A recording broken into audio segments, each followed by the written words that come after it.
Una noche más de encuentro aquí en Al Corazón de la Familia a través de Radio Misión Católica.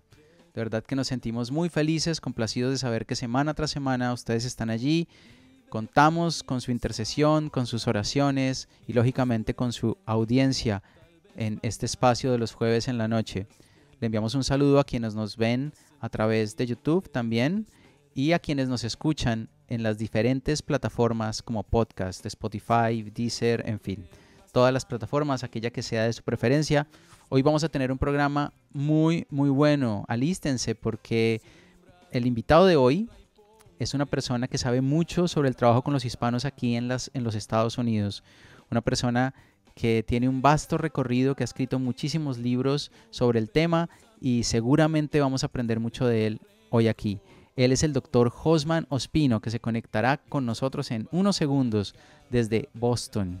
Él es profesor del Boston College y bueno, como les digo, tiene muchísimas cosas para decirnos hoy al respecto. Entonces no se desconecten porque en segundos empezamos con esto que se llama Al Corazón de la Familia. Todos nosotros, como discípulos de Cristo Jesús, tenemos la responsabilidad de llevar nuestra fe a la acción. Una fe, nos decían en el libro de Santiago, lo leemos en la carta de Santiago: muéstrame tu fe sin obras, que yo por mis obras te mostraré mi fe. Al hablar de la tarea de hacer teología, o una teología de carácter iberoamericano, inculturada en tiempos de globalización, interculturalidad y exclusión, con la intención explícita de hacerle eco a la visión y propuesta del Papa Francisco para la Iglesia en el mundo actual, se nos exige con urgencia hacernos una pregunta profundamente eclesiológica.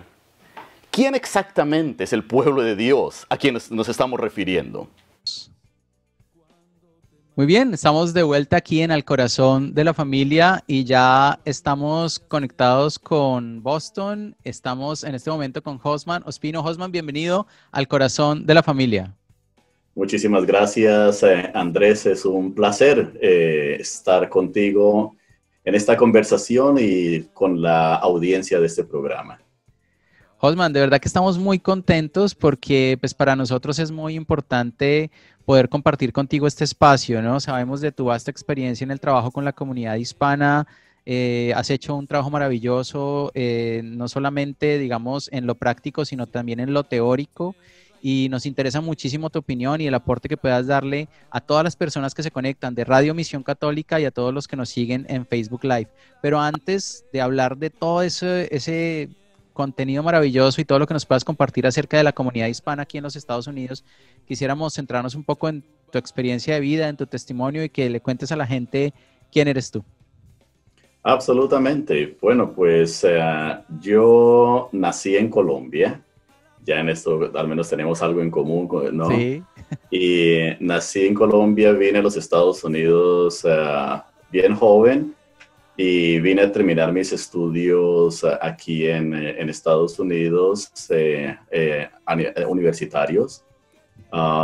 Estudié teología a nivel de posgrado, terminé una maestría, un doctorado en teología y educación y los terminé en Boston College y luego la universidad me ofreció un trabajo, les gustó el proyecto de investigación, de enseñanza que estaba elaborando y entonces ya llevo bastantes años, ya llevo casi 13 años enseñando, 13, 14 años enseñando en Boston College.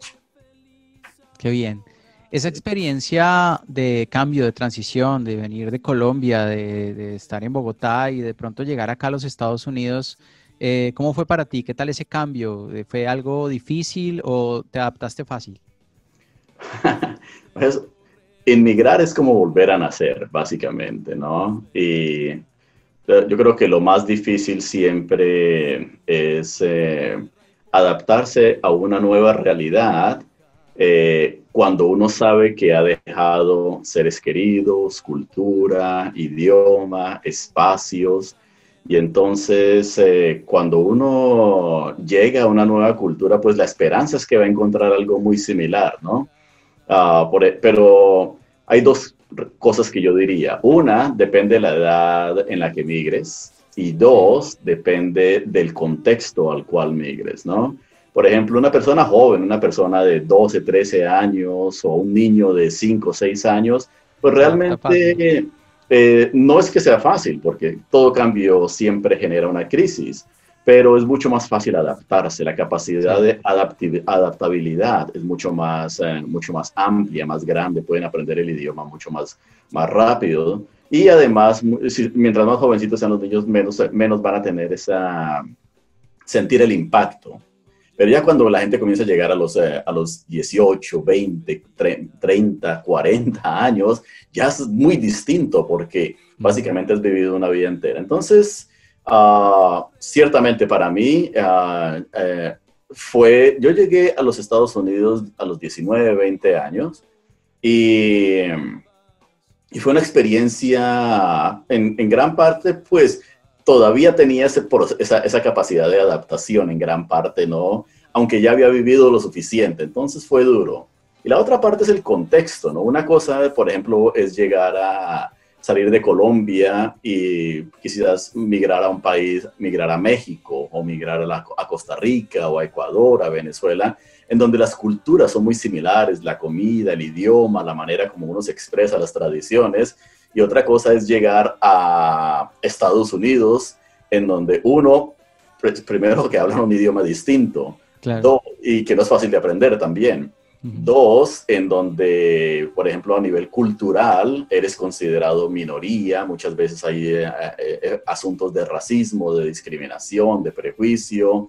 Tres, cuando te encuentras en una realidad, por ejemplo, a nivel religioso, que vienes de un país latinoamericano donde eres mayoría católico y ahora eres minoría católico en un país más protestante, más secularizado en ciertos asuntos, y entonces el cambio sociocultural, religioso es impresionante y tienes que reinventarte, tienes que aprender un nuevo idioma, tienes que volver a aprender a abrirte camino en la sociedad. Así que eso en gran parte fue algo que me ocurrió a mí, ¿no? Llegar a esta cultura y bueno, tuve el privilegio de llegar como una persona educada, una persona que vino a estudiar. Yo vine a los Estados Unidos a estudiar, vine a formarme y entonces vine en gran parte como profesional, ¿no? Y entonces, pues eso ya le abre a uno muchísimas puertas. No es la experiencia tradicional del migrante regular que a veces encontramos que viene a trabajar 10, 12, 14 horas, que aprende el Ujú. idioma en la calle, que tiene que vivir en la pobreza muchas veces prestando un apartamento, tiene que caminar, tiene que ganar poco, etcétera, etcétera. Entonces, en gran parte mi experiencia es una experiencia un poco privilegiada, ¿no? Y eso también me ha dado la oportunidad de prepararme mejor para poder servir precisamente a esas comunidades y a todos estos grupos de personas que no han tenido los mismos privilegios que yo.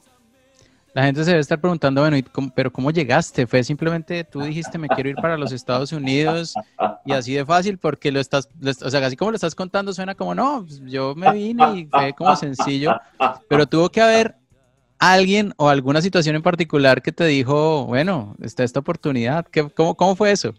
Cuando yo estaba muy jovencito, yo fui a un seminario, ¿no? Y entonces, con la intención de prepararme para el sacerdocio. Y estuve en el seminario, pero lo dejé, ¿no? Yo entré al seminario a los 16 años, entonces estuve un par de años, realmente creo que estaba muy joven para discernir esta vocación tan importante. Y bueno, el discernimiento me llevó a hacer otros movimientos. Después de dejar el seminario fui a trabajar a una organización en Colombia que se llama CONACED, Confederación Nacional de Educación Sí, Católica. Y sí, allí en sí. CONACED, en esta organización, entonces estaba trabajando en proyectos de formación de educadores y conocí a muchas personas tremendas. Conocí obispos, conocí sacerdotes, Claro. religiosos en particular, profesores, tremendo. Fue una experiencia muy buena. Y de paso, durante esa época conocí a un sacerdote norteamericano que venía de los Estados Unidos, desde el área de Boston, Y entonces era de esos sacerdotes que andaban buscando vocaciones, ¿no? Buscando personas seminaristas o personas que quieran ir a trabajar en los Estados Unidos. Y entonces me dijo, mira, ¿quieres venir a los Estados Unidos? Y le dije yo, mira, la verdad es que yo ya hice ese curso, ¿no? Y como que Dios me está llamando para otra cosa. Entonces me dijo, ven sin compromiso, pero sería bueno que conocieras la realidad hispana en los Estados Unidos. Hay mucha necesidad. Y me dijo, y si Dios no te está llamando para el sacerdocio, al menos para servir a la comunidad como laico, y hay muchas oportunidades para los laicos en los Estados Unidos. Entonces, como te decía, ¿no? Tenía 19, 20 años, le dije yo, bueno, vamos a probar, ¿no? Y sí, mira, y así fue como llegué a los Estados Unidos. Estuve en un proceso de discernimiento y realmente confirmé que Dios no me estaba llamando para dicha vocación, pero eso ya me había definido en gran parte hacia el tipo de estudios que quería hacer, tipos de estudio de filosofía, teología, y luego mi doctorado en teología y educación. Y así, realmente, Dios no me llamó a ser sacerdote, pero me llamó a vivir mi experiencia bautismal de una manera plena, de una manera comprometida. Y bueno, y a veces me hago la reflexión, ¿cierto? Que quizás como laico, como profesor universitario, como teólogo, como investigador, he tenido la oportunidad de servir de una manera más amplia que quizás si hubiese sido sacerdote, que hubiera sido muy importante porque hubiera estado acompañando a una comunidad en particular, pero el trabajo que hago me ha dado proyección nacional e internacional y bueno, es una manera distinta como laico, como bautizado, de servir al mismo pueblo de Dios. Qué bien, qué bien. Pues definitivamente nosotros queríamos invitarte y de hecho estás aquí porque pues sabemos que eres una de las personas que más conoce la realidad de los hispanos y los retos que se enfrentan en el trabajo pastoral con los hispanos aquí en los Estados Unidos. Pues que tienes un vasto recorrido literario, porque aparte de eso, pues has escrito bastantes libros, la gran mayoría de ellos en inglés, y pues en esos libros tú abordas la problemática de los hispanos. ¿Cómo fue tu primer acercamiento a esa realidad? ¿Qué fue lo que tú te encontraste cuando llegaste hace tantos años? Mira, la experiencia de ser hispano se siente como cuando tú estás en la ciudad de Miami y estás en un automóvil con aire acondicionado o estás en un apartamento o en un local con aire acondicionado y sales a la calle y de un momento a otro la humedad te golpea, ¿cierto? Sí. El calor te golpea, es tan fuerte el calor que te golpea. Algo muy similar ocurre con la experiencia de ser latino en los Estados Unidos, especialmente para los que somos inmigrantes. Hay que tener en cuenta, de hecho, a medida que vamos hablando, voy hablando un poco del trabajo que voy haciendo, ¿no? Claro. Pero hay que tener en cuenta que en los Estados Unidos somos cerca de 60 millones de latinos, ¿no? Y de esos 60 millones de latinos, 20 millones somos inmigrantes, 40 millones nacieron en los Estados Unidos. Así que es importante tener en cuenta que a veces tendemos como inmigrantes a reducir la experiencia latina a la experiencia inmigrante y a veces existe la tentación de parte de quienes nacieron aquí a reducir la experiencia latina a la experiencia de los que nacieron en los Estados Unidos. Pero es una experiencia bastante mixta. Y como inmigrante me tardó aproximadamente 30 minutos sentir que estaba en los Estados Unidos y saber que estaba en los Estados Unidos. Y esta es una experiencia que he contado muchas veces en mis clases y en mis presentaciones. Yo llegué a través del puerto aeroportuario de Miami, ¿no? Y cuando llegué a Miami y estaba pasando por la migración, entonces lo primero que me preguntaron fue, ¿cómo se llama? Me preguntaron el nombre, de dónde venía. Y entonces, por alguna razón, estaban mirando mis documentos y me dijeron, mi nombre no es un nombre latino, no parece un nombre latino, ¿no? No, hay mucha gente que piensa que soy judío, otros piensan que soy alemán, otros piensan que vengo de Rusia, otros piensan, sabrá Dios de dónde vengo, ¿no? Y entonces me dijo, la persona que me entrevistaba me dijo, ¿qué eres? Y entonces le dije yo, colombiano. Y me dijo, no, ¿qué eres? Y entonces le dije yo, colombiano, nací en Colombia, latinoamericano. Y entonces me dijo, no, en los Estados Unidos, ¿qué eres? Y le dije, no, no sé, que no sé qué soy, ¿no? Y entonces me dijo, hispano. Me dijo, sí, me dijo, tú eres hispano. Y inmediatamente, eso se quedó conmigo, porque al tener esta experiencia, esa fue una experiencia que de hecho se repitió constantemente en la universidad, en las parroquias, en el trabajo y en muchísimos otros lugares. Tú eres latino. Y el ser latino en los Estados Unidos inmediatamente te posiciona en un marco histórico, social, demográfico, cultural e incluso económico, desde el cual entiendes la vida, entiendes la realidad que te rodea, pero al mismo tiempo te interpretan de la misma manera. La persona dice, tú eres hispano, entonces te asume X, Y y Z realidades con relación a los hispanos, ¿no?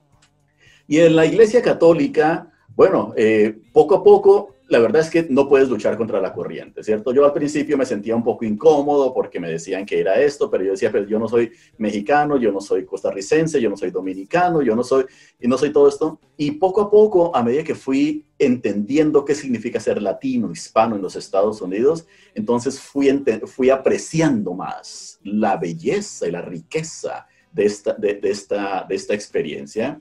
Y mi punto de entrada en gran parte fue a través de la Iglesia Católica, porque pues como vine a estudiar teología y resulté estudiando teología a nivel de posgrado, entonces comencé a hacer más investigación sobre la experiencia católica hispana y pronto descubrí que el grupo que está transformando demográfica, culturalmente, religiosamente a la Iglesia en los Estados Unidos es la comunidad hispana, ¿no?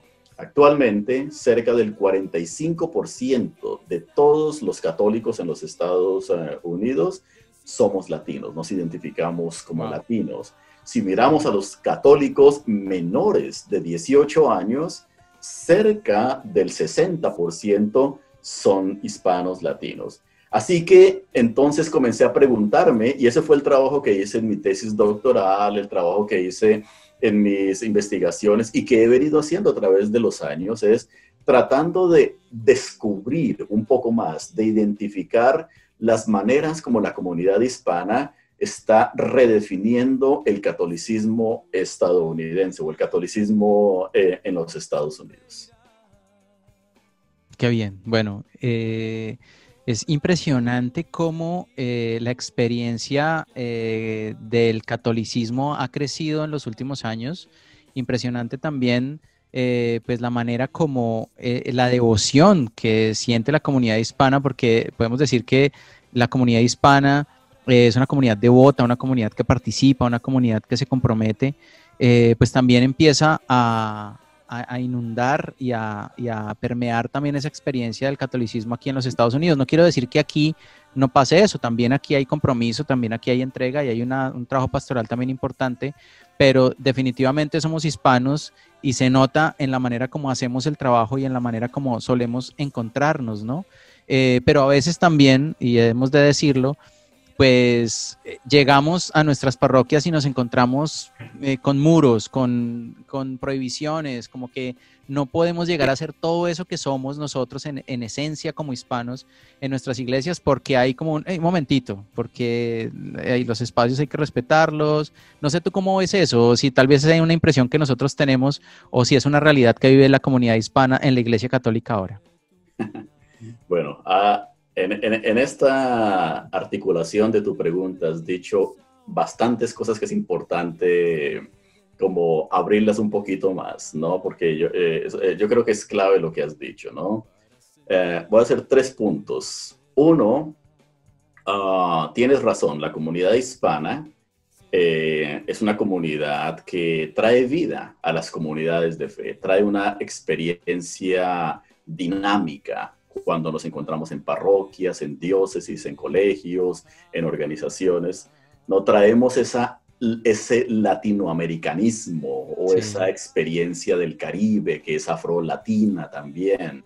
Tenemos esa experiencia indígena, mestiza, que le da vida, le da un sabor nuevo, ¿no? Le da, como Ujú. dirían los amigos mexicanos, le da, es un chile especial, ¿no? Sí, Que le ponen picante un especial picante. a la experiencia católica. Pero como latinos no podemos caer en la tentación de, y lo decías bien, de ignorar los muchísimos años, siglos de historia católica que ha habido en este país, ¿no? Porque hay que Ujú. reconocer con respeto y con admiración el trabajo que los católicos de origen europeo, ¿no? Los que llamamos católicos anglos o católicos euroamericanos, han hecho. Si uno mira el trabajo que los católicos anglos y de origen europeo, los hijos de los nietos, los bisnietos de los inmigrantes europeos católicos han hecho, es un trabajo fascinante. Tal vez ninguna en la historia del cristianismo no ha habido un experimento de tanto éxito como el catolicismo europeo que se trasplantó y creció aquí en los Estados Unidos. La manera como se integró a la cultura, no se americanizó, si quisiéramos usar la experiencia, fue impresionante, ¿no? A tal punto que, por ejemplo, en los Estados Unidos, los católicos euroamericanos construyeron, nada más para darles a ustedes una idea, ¿no? Más de 20,000 parroquias. Wow. Imagínense ustedes, y esto en 100 años, aproximadamente 100 años, un poquito más de 100 años, construyeron cerca de 20,000 parroquias, más de 13,000 colegios católicos, más de 300 universidades, la red más grande de hospitales privados en todos los Estados Unidos, redes de orfanatos, redes de servicio social y muchísimas otras cosas. Una cosa impresionante, ¿no? Sí. Y entonces ese catolicismo, pues en gran parte a nosotros a veces nos parece un catolicismo bastante americanizado, porque es un catolicismo que es bastante influenciado por las corrientes económicas, políticas, de pensamiento americano o estadounidense, y también a nivel religioso es bastante influenciado por las perspectivas protestantes, ¿no? Tanto iglesias históricas protestantes como iglesias evangélicas protestantes. Y ese es el catolicismo que nosotros ahora como latinos y los que vienen de Asia, los que vienen de África, hemos heredado. Estamos heredando ese catolicismo. Ahora, ese catolicismo a veces nos puede parecer a nosotros un poquito aburridor, más parco, nos puede parecer un poco más estricto, más frío, pero tenemos que reconocer que es un catolicismo que refleja las culturas que le dieron vida, ¿no? Sí. Entonces, ahora nosotros, los latinos, bueno, llegamos a los Estados Unidos y la verdad es que, bueno, no tenemos dinero para, para construir colegios, no tenemos dinero para construir iglesias, no tenemos dinero para construir organizaciones. Muchas de nuestras personas no están lo suficientemente educadas para poder enseñar en universidades o servir en el gobierno, etcétera, etcétera. Pero tenemos una fe hermosa, una fe profunda y tenemos hijos, que es el regalo tremendo, ¿no?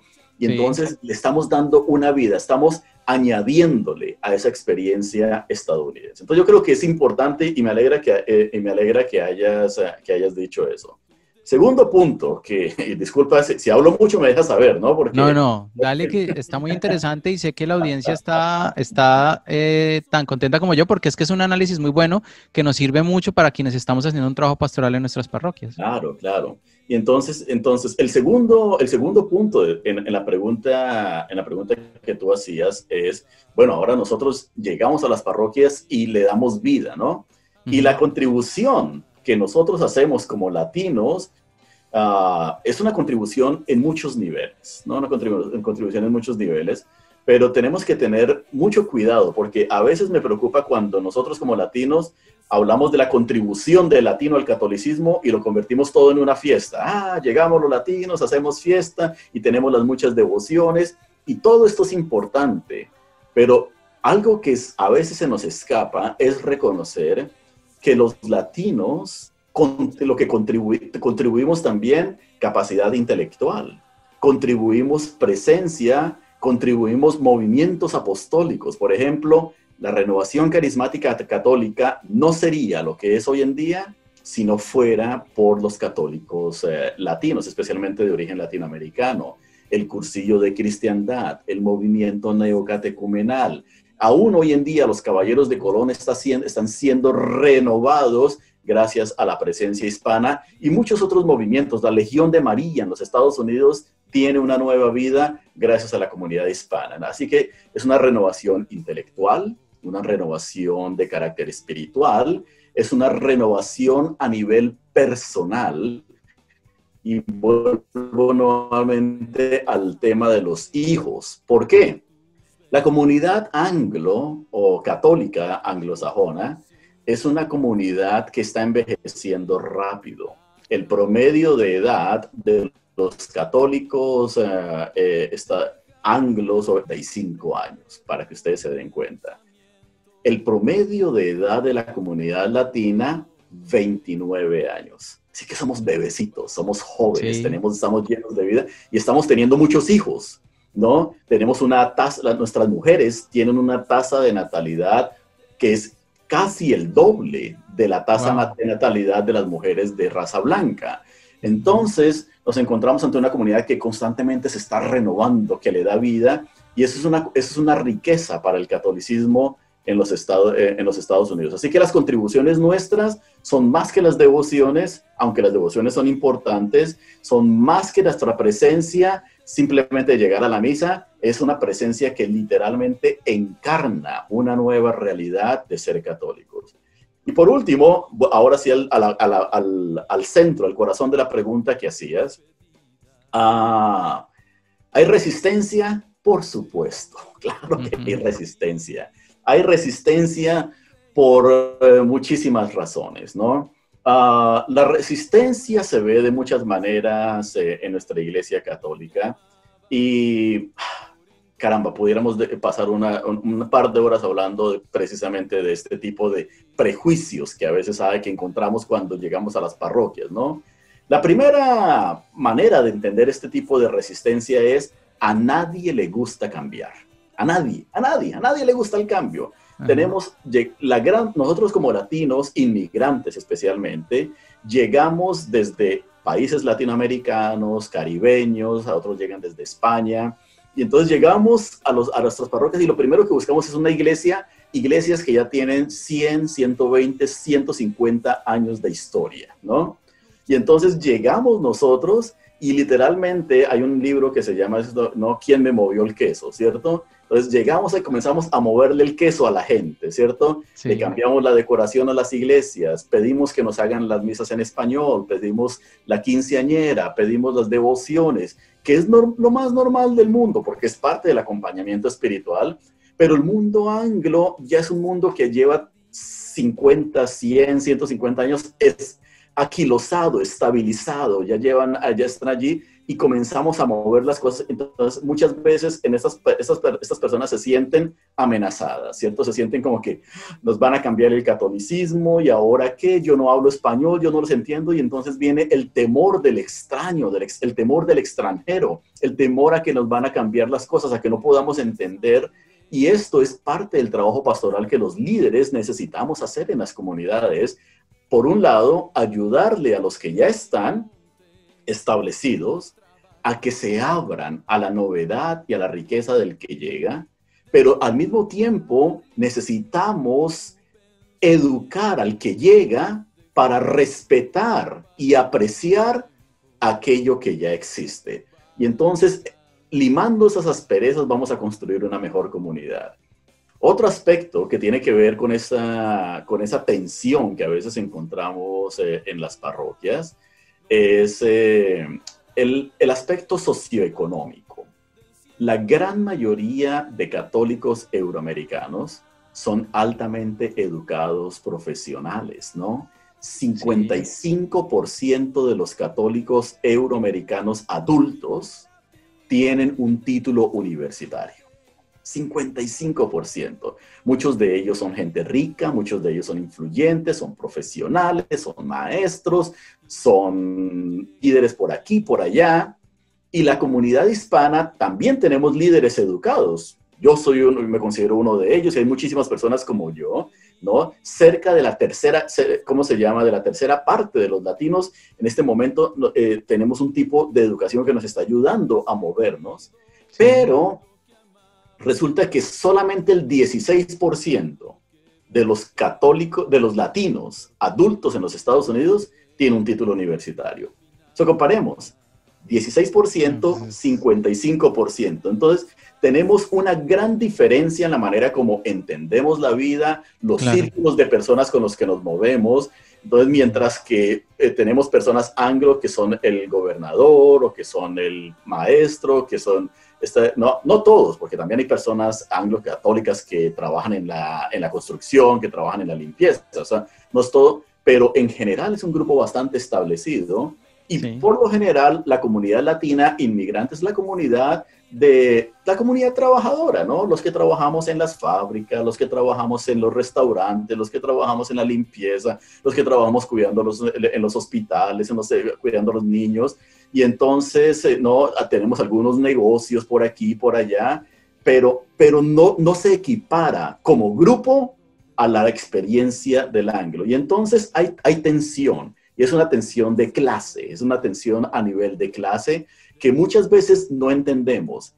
Y esto me lleva al tercer punto, y con eso te dejo hacer otra pregunta, porque yo cuando me emociono comienzo a hablar aquí, ¿no? Está buenísimo, sigue, sigue. Pero eso lleva, la educación permite ejercer liderazgo. La educación abre las puertas al ejercicio del liderazgo. Sin educación no hay abogados, no hay maestros, no hay ingenieros, no hay políticos, no hay médicos, no hay profesionales en el mundo de la tecnología, etcétera, etcétera, etcétera. Y la comunidad latina tiene que preocuparse urgentemente de esto. Necesitamos asegurarnos que nuestros hijos se gradúen de la secundaria y que vayan a la universidad para poder hacer esto. Ahora, cuando miramos internamente en la Iglesia Católica, tenemos un gran problema nosotros como latinos, y es que no tenemos suficientes sacerdotes. No tenemos suficientes sacerdotes, ¿no? En todos los Estados Unidos,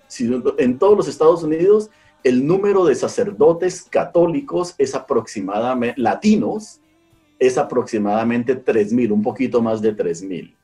Pero hay más de 35,000 sacerdotes católicos en este país. Entonces, la población latina no está siendo servida por los sacerdotes latinos, porque no hicimos como hicieron los inmigrantes europeos. Los inmigrantes europeos, y esta es cuando yo les cuento a la gente la historia de una manera jocosa, ¿no? Que cuando los inmigrantes europeos empacaban sus baúles en aquella época, ¿no? Empacaban ropa, empacaban un whisky, empacaban los zapatos, y cuando podían empacaban un par de curas también, unas monjas, ¿no? Y así fue. Se aseguraron de que ellos vinieran con sus curas y con sus monjas y los acompañaron, y esos líderes abogaron por ellos, trabajaban para ellos. Las historias que encontramos de los católicos europeos son fascinantes e inspiradoras.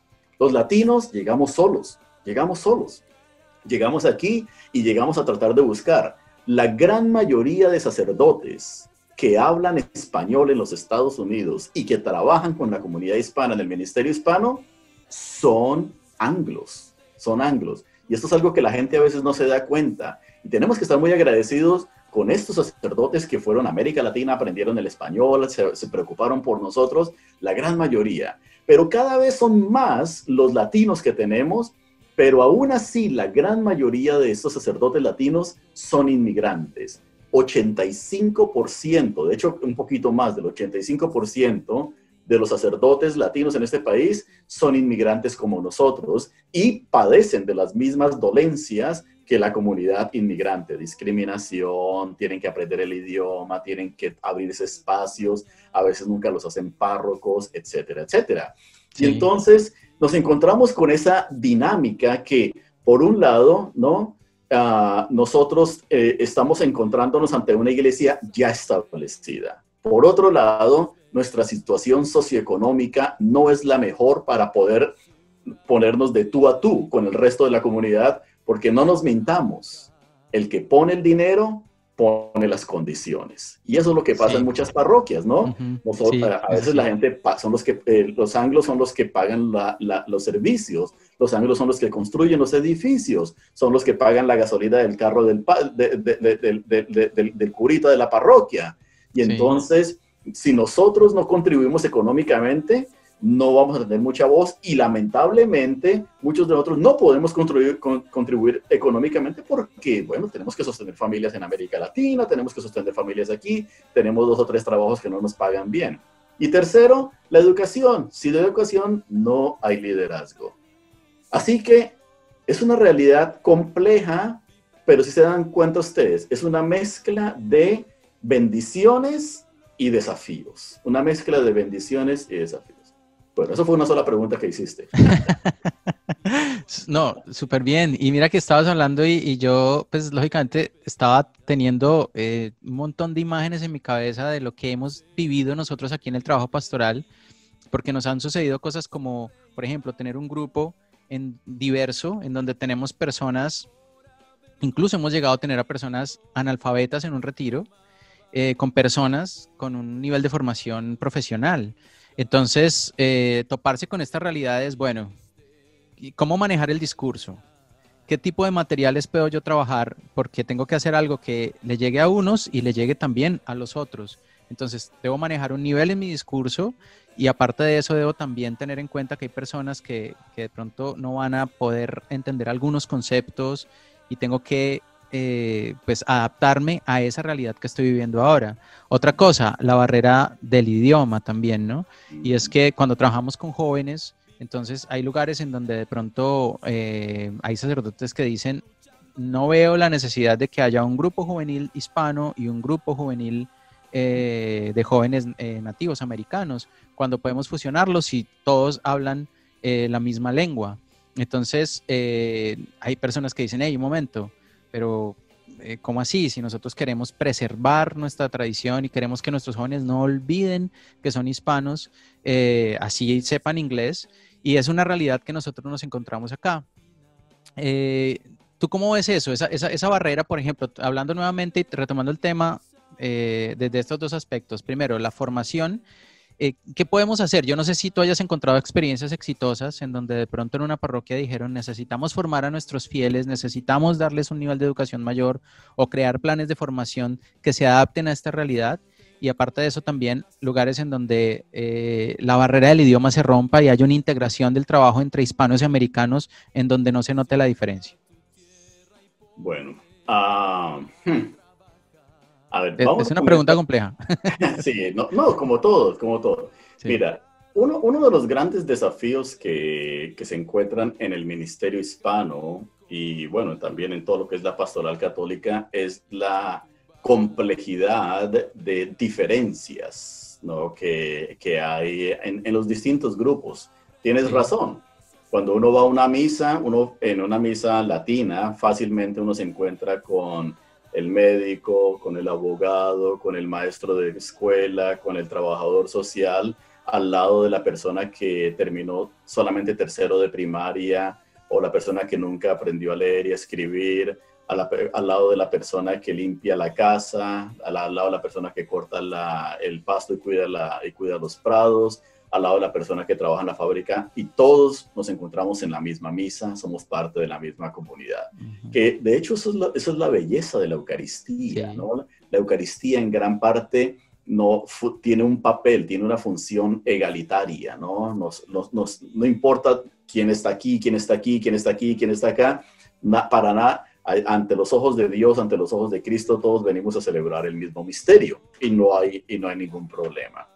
Pero si la vida fuera una misa, solamente una misa, en donde todo el mundo está mirando hacia el frente y donde no estamos pensando en qué hay que comer, en qué hay que trabajar, que me cae bien esta persona, que no me cae bien esta persona, que la entiendo o no la entiendo, entonces sería mucho más fácil. Pero la verdad es que la vida es mucho más que, no, es más amplia y es más compleja.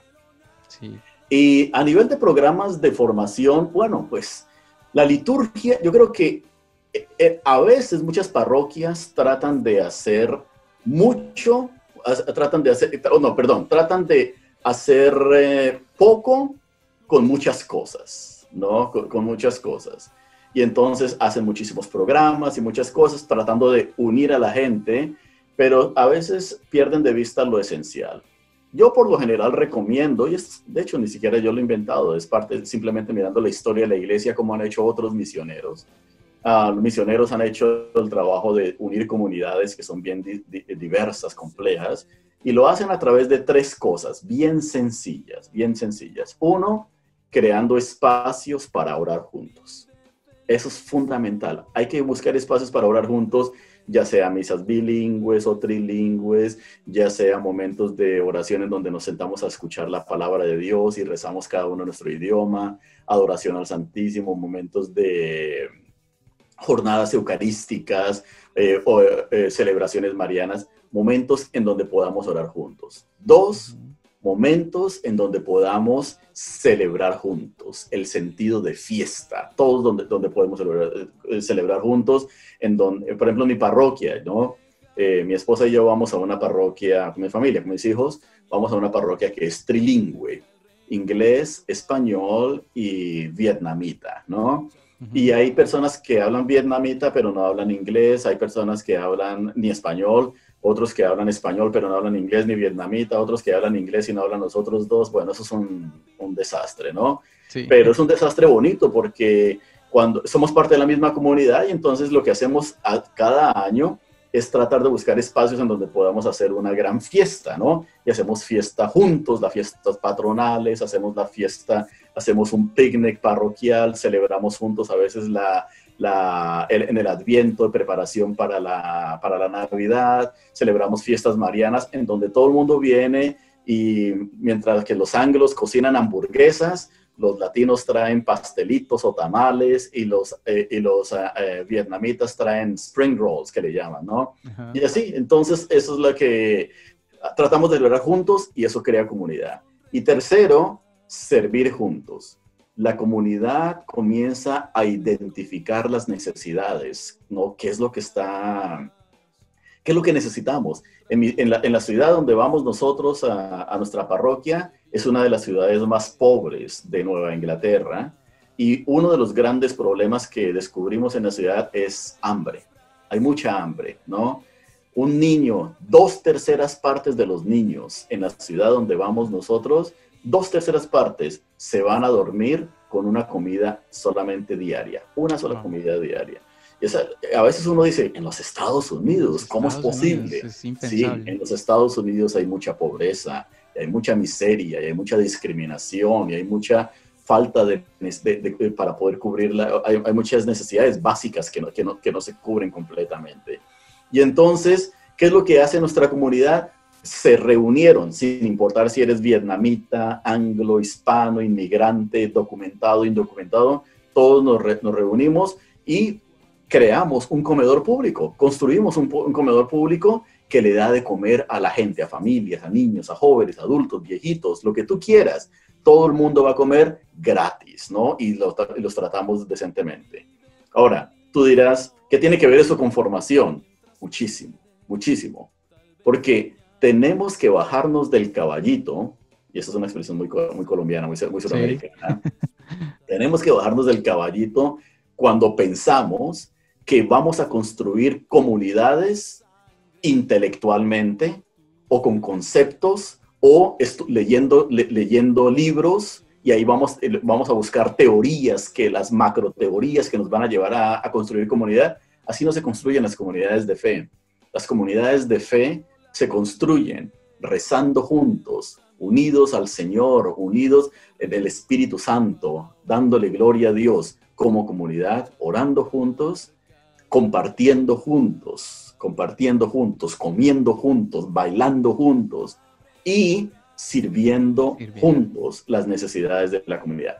Bueno, vamos a poner esto acá en pantalla porque está bien bonito y entonces es orar, celebrar y servir, para que nos quede claro y para que quienes nos están viendo, pues hombre, asuman eso como un proceso. Es un proceso bien interesante, se puede hacer todo un programa pastoral a partir de esas tres premisas. Absolutamente, absolutamente. Y eso es lo que, así se construye comunidad, así se Qué construyen bien. las familias. A mí, si tú te pones a pensar qué hacemos en nuestras familias, ¿no? Yo tengo 2 hijos. ¿Cómo construimos nosotros familia? En nuestra casa es obligatorio. Las comidas siempre son juntas. Siempre comemos juntos. Comemos Sí, juntos. En nuestra familia todo el mundo va a misa. No importa qué tan cansado, qué tanto sueño tengas, todo el mundo va a misa. a misa. Y en nuestra familia todos buscamos la manera de ayudar a otras personas, a veces en la familia mismo, y lo hacemos juntos. Y eso construye familia y la iglesia es una familia. Qué Y bonito.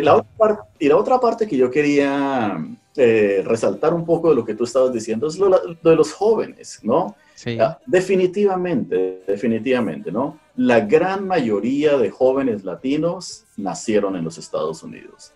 94% de todos los jóvenes latinos menores de 18 años nacieron aquí en este país. Así que no podemos engañarnos nosotros pensando que los jóvenes latinos van a ser católicos a la mexicana, o a la colombiana, o a la argentina, o a la dominicana, o a la española. No, ellos nacieron aquí y están siendo influenciados por las costumbres, las realidades, el idioma, la cultura estadounidense.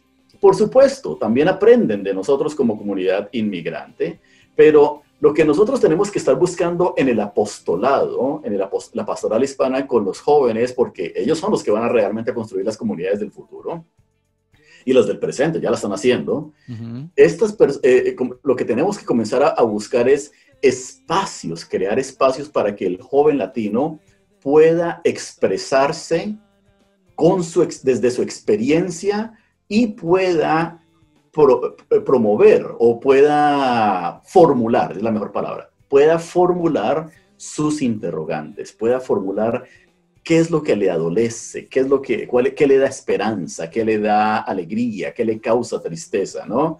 Y ahí es donde nosotros estamos fallando en la pastoral juvenil.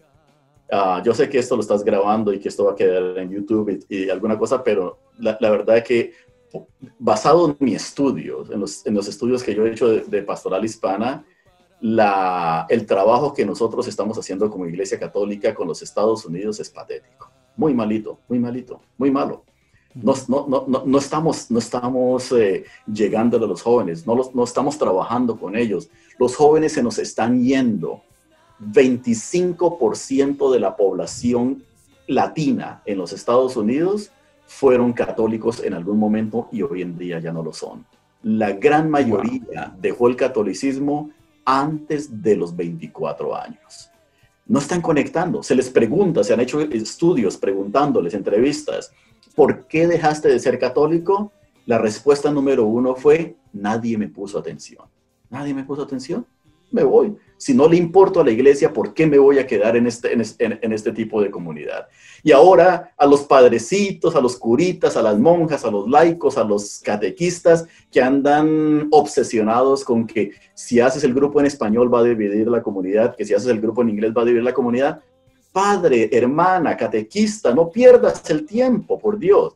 De hecho, la pastoral juvenil debiese tener por lo menos unos 20 o 30 grupos, no uno solo, ¿no? Yo no sé en qué momento se le metió a la cabeza a la gente de que solamente puede haber un grupo y tiene que ser en inglés. No, que haya un grupo en español, que haya un grupo en inglés, que hayan 10 grupos en Spanglish, que si alguien quiere hablar jeringonza o que si alguien quiere hablar cualquier otra cosa, no importa que Sí, hable. La Iglesia Católica no es un espacio para aprender ni el inglés, ni el español, ni para aprender política, ¿no? Aunque se hace de todo también, ¿no? Lo que la Iglesia Católica necesita hacer, lo que nuestras parroquias necesitan hacer es crear espacios para que el joven se encuentre con Cristo Jesús como se le antoje, en inglés, en español, en Spanglish, con amigos, frente al Santísimo Sacramento, con la Biblia, en un grupo de pastoral juvenil, en música, sirviéndole a los pobres, cocinando, no importa. Pero yo creo que ese es el talón de Aquiles de los Estados Unidos y la pastoral católica, que se nos metió en la cabeza la homogeneización de la pastoral. Y eso, Sí. así no vamos a llegar a ninguna parte. Y es algo preocupante, Josma, porque resulta que pues, los jóvenes de hoy, bueno, los niños y los jóvenes de hoy, pues son los fieles del mañana, es decir, son el semillero Sí, de la claro. iglesia adulta de 20, 30 años. Y resulta que entonces, pues la realidad de nuestra iglesia, pues imagínate cómo va a ser, ¿no? Entonces a los sacerdotes que nos están viendo, a todos los que están escuchando, cuán importante es ponerle atención a la pastoral juvenil, cuán importante es ofrecerle a los muchachos espacios de encuentro y recordar algo muy importante que tú acabas de decir y es llevarlos a Jesús, llevarlos a Cristo, de la manera que sea. Nosotros acá, ¿qué hemos visto? Hemos visto pues muchachos que van a campamentos porque sí, acá hay retiros, actividades, talleres y los muchachos van y vienen muy contentos porque la pasaron muy rico, pero nosotros queremos ver jóvenes apasionados. O sea, Claro. jóvenes que vengan de los encuentros y de los retiros habiendo tenido un encuentro real con Jesús. Y eso se da cuando nosotros, pues también como adultos y como agentes pastorales, nos dejamos usar como instrumentos de Dios y empezamos a pensar seriamente en lo que estamos dándoles a ellos y lo que tenemos que darles es Cristo. Y para eso tenemos que llenarnos nosotros también de Cristo.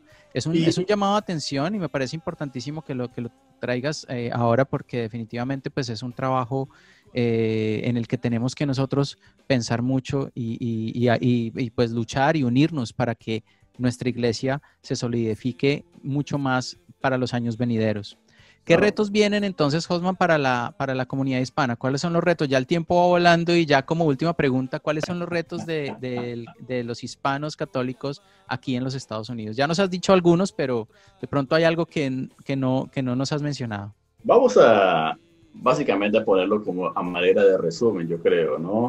Yo creo que Sí, el desafío más grande para la comunidad hispana católica, vamos a ir al revés, ¿no? La comunidad hispana católica, como comunidad católica, el desafío más grande es sostener la fe, es seguir creciendo y formándonos en la fe, especialmente ayudando a los jóvenes a encontrarse con Cristo Jesús, a los jóvenes, a los niños, ¿no? El Papa Francisco lo ha dicho claramente, necesitamos ser una iglesia misionera y necesitamos una catequesis querigmática, ¿no? Y la catequesis querigmática consiste en un constante anunciar que Cristo murió y resucitó por nosotros, que Cristo está vivo. Yo creo que ese es el mensaje que necesitamos ir comunicando constantemente a la nueva generación. Y la Iglesia Católica, la comunidad católica hispana, necesita asegurarse que nuestros jóvenes escuchen al querigma, que escuchen que Cristo es el Señor. uh-huh. Como comunidad latina, ¿no? Hablando a nivel social, el desafío más grande que tenemos nosotros en este momento es educación, formarnos, educarnos. Si no nos educamos, no vamos a llegar a ser sacerdotes, no vamos a tener religiosas, no vamos a tener profesionales en las universidades. ¿Cómo es posible que en todos los Estados Unidos hay menos de 100 personas como yo, latinos, católicos, enseñando teología en universidades? Menos de 100 personas, ¿no? Cuando tenemos 70 millones de católicos, cuando tenemos 35 millones de católicos hispanos, tenemos un número pequeñito, ¿no? Necesitamos más teólogos, necesitamos abogados católicos, necesitamos abogados, ingenieros católicos latinos, necesitamos políticos, necesitamos personas trabajando en las distintas instancias, en las instancias de la vida, y ese es el desafío que tenemos más grande. Y yo diría que el tercer desafío que aplica tanto al latino como católico y como latino, como hispano, tiene que ver con la participación. Participación, ¿no? De nada me sirve ser súper educado, de nada me sirve ser súper piadoso si no participo en la iglesia y en la vida de la sociedad. Hay que involucrarnos, hay que votar, hay que trabajar por construir la comunidad, ¿no? Yo conozco Sí. muchos latinos católicos que son dueños de negocios, que han tenido éxito a nivel profesional, que personas que tienen millones de dólares y no les importa nada, ni participar ni en la iglesia ni en la sociedad. se han ensimismado en gran parte, han acogido el individualismo que a veces caracteriza esta sociedad. Yo creo que sin participación no vamos a poder expresar nuestra voz y mucho menos vamos a poder compartir nuestra fe.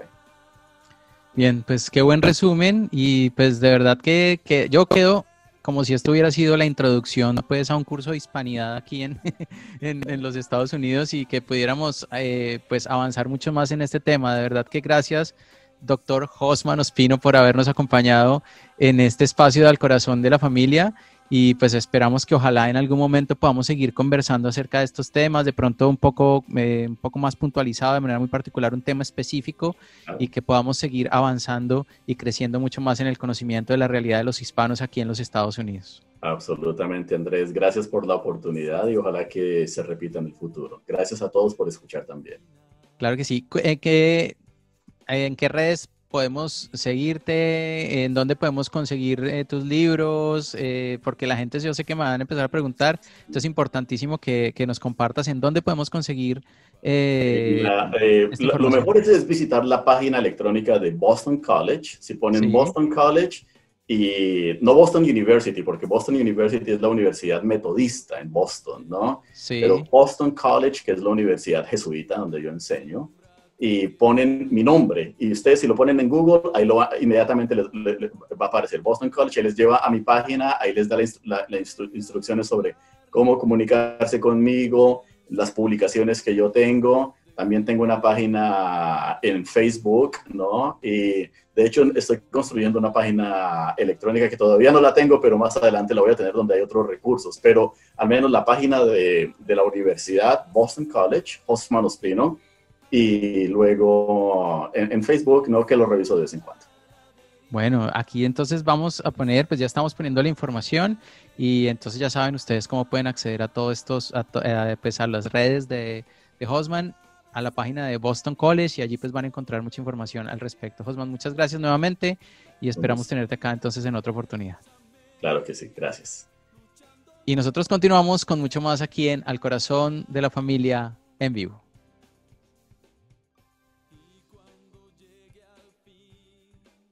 Bueno, pues ahí estaba el doctor Josman Ospino y de verdad que nos sentimos muy felices de haberlo tenido porque hemos aprendido muchísimo y sabemos que ustedes también. No se olviden de conectarse con Radio Misión Católica, yendo allí a radiomisioncatólica.com, ahí van a encontrar el botoncito de play para que ustedes se conecten de una, escuchen en vivo las transmisiones. Si no, pueden descargar la aplicación en Google Play y en Apple Store. Pero bueno, ya nos tenemos que ir, entonces muchas gracias por haber estado con nosotros en esto que se llama Al Corazón de la Familia en vivo. Del cielo nada te caerá.